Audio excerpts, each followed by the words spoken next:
Pendidikan Islam tahun 2. Assalamualaikum.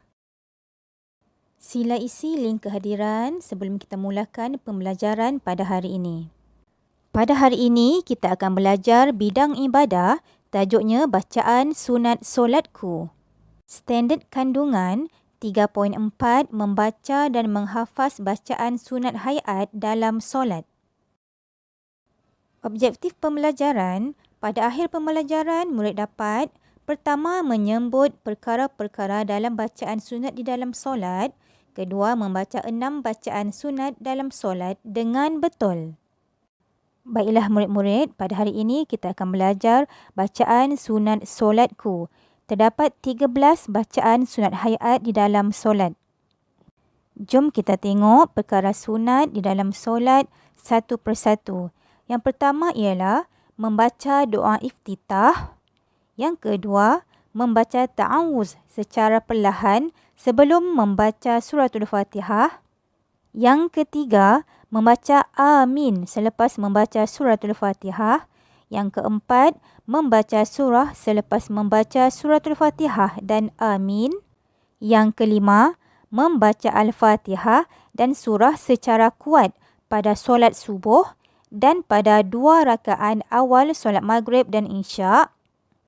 Yang keenam, membaca takbir intiqalat ketika berpindah ke perbuatan yang lain. Ketujuh, membaca tasbih rukuk. Kelapan, membaca bacaan ketika bangun daripada rukuk. 9, bacaan ketika berdiri tegak selepas rukuk. Yang ke-10, membaca tasbih sujud. Yang ke-11, membaca bacaan duduk antara 2 sujud.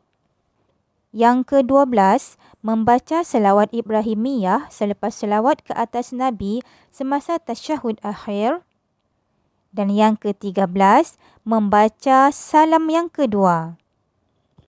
Baiklah, untuk tugasan, murid-murid perlu menyalin nota 13 perkara bacaan sunat di dalam solat di dalam buku tulis. Sila rujuk buku teks muka surat 91 sehingga 93.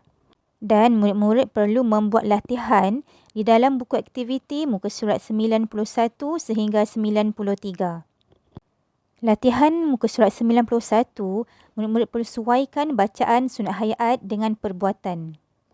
Bagi latihan muka surat 92, murid-murid perlu baca dan nomborkan. Bagi latihan muka surat 93, murid-murid perlu lengkapkan bacaan doa iftitah.